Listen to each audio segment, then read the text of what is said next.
When you have to speak to or in front of someone in authority, how does it make you feel?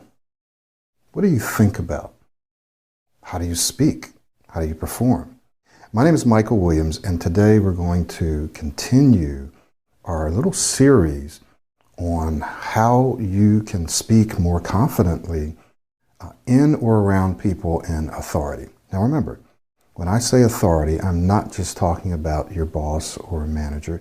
It could be those people, but it could also be an interviewer.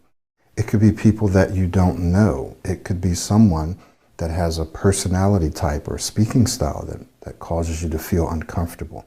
So yes, we're focusing on people in authority, but we can also expand this out to talk about other speaking situations in which you may not perform as well as you would like. So in this particular video, we're going to just talk about how you feel, what you think, and how you speak when you have to speak to, with, or around people in authority. So let's talk about what happens. Well, one thing that can start to happen to people is they start to feel a bit anxious and nervous. Now, how does this feel in our bodies? Well, some people begin to feel like a little pit in their stomach, right? A little pit in their stomach.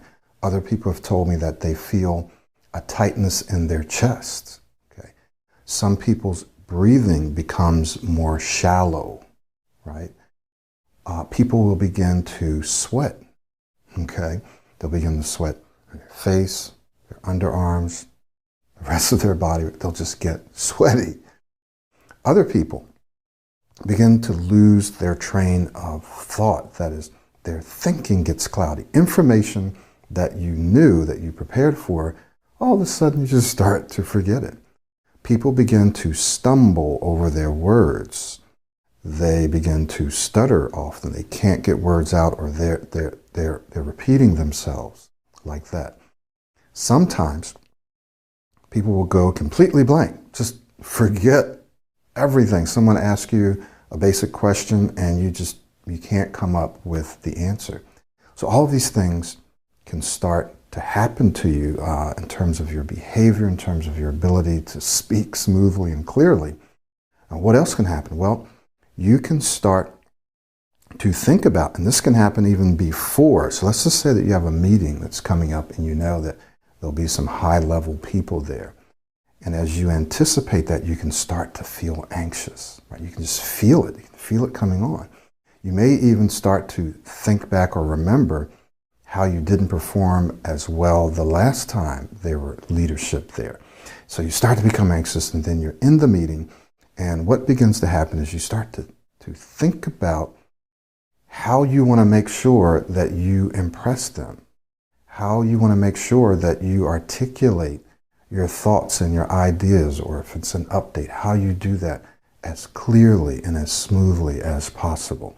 And so because you're anticipating and because you're wanting to do a good job, you actually become what I call negatively distracted, right? So it's something that we call negative, and excuse my back, negative distractions. Negative distractions. And you're probably saying, well, Michael, are there positive distractions? Or sometimes I'll call them distractors. And yes, there are, and we'll talk about some of those probably in our fourth video.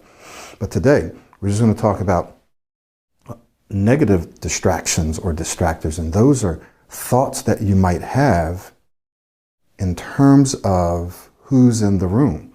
A person who's in authority in the room and can have an impact on your career, on your finances, on your reputation, becomes a negative distractor. Now, don't worry, we're going to go deeper in the next video on why you behave the way you behave, why you speak the way you speak. So all the things that we listed, we're going to talk about why that happens, and these negative distractions or distractors will be a core part of that.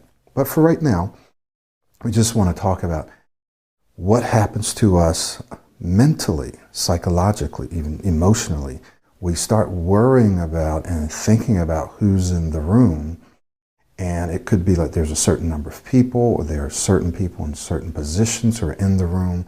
They're watching you, they're observing you, and you want to make sure that you do a good job. You want to make sure that you present yourself as a competent, confident person. And because you're worried about that, because you're thinking about that, you've allowed yourself now to become negatively distracted, which actually produces the opposite effect, right? So instead of you performing well because you're worried or you're anxious or you're focused on that, you actually perform more poorly. You actually project a person who's less competent, less articulate, less confident because of these negative distractions. So these are some of the things that can happen to us. We can become anxious and nervous, and that displays itself in our bodies in terms of sweaty palms, sweaty foreheads, sweaty bodies. Our breathing can become more shallow. We can become very stiff and tight. We can feel something in our stomach. We can feel something in our chest. We often divert our eyes, and so we don't make good eye contact. These are some other things that can happen. We can start to stumble with our speech, to stumble over our words, repeat words. We can start to stutter.